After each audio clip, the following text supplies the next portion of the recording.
Isang swerteng hapon muli sa inyong lahat. Nagbabalik na naman ako para sa update ng ating 5pm draw ng PCSO. Kaya ihanda na ang inyong mga ticket para sa ating 5pm draw ng ating 2D Lotto at 3D Lotto ngayong hapon. Kaya wag na nating patagalin pa, here's our Lotto result. For 2D Lotto, the winning numbers are 24 and 7. in exact order. Pwedeng manalo ng 4,000 pesos pag nag-match ang iyong mga number in exact order. 2,000 pesos naman para sa Rambolito System Play.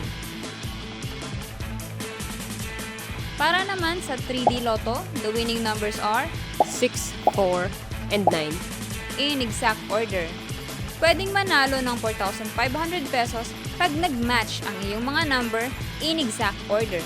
750 to 1,500 pesos naman para sa Rambolito System Play.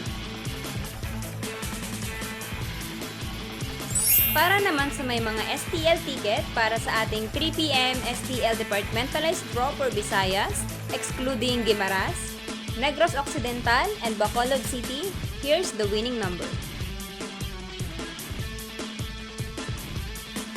And for 3pm STL Departmentalized Draw for Mindanao, excluding Davao City and Zamboanga del Sur, here's the winning number.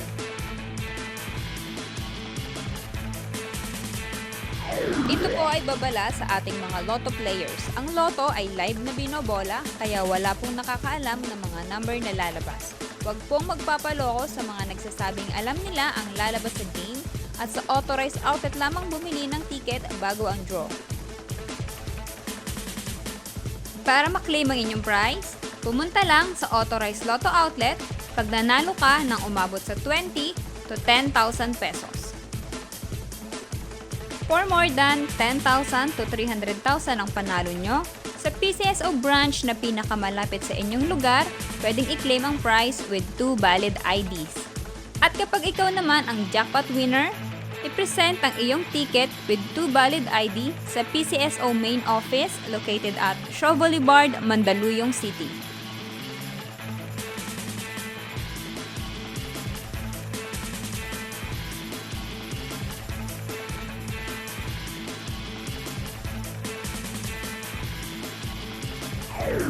Congratulations po sa lahat ng ating mga winners at magkita-kita ulit tayo mamayang 9pm draw para sa ating 2D Lotto, 3D Lotto, Super Lotto 649 at Ultra Lotto 658. Maraming salamat at huwag kalimutang mag-like, follow, and subscribe sa Lotto Result para updated ka lagi. And do comment below if you have questions about Lotto Result. Maraming salamat.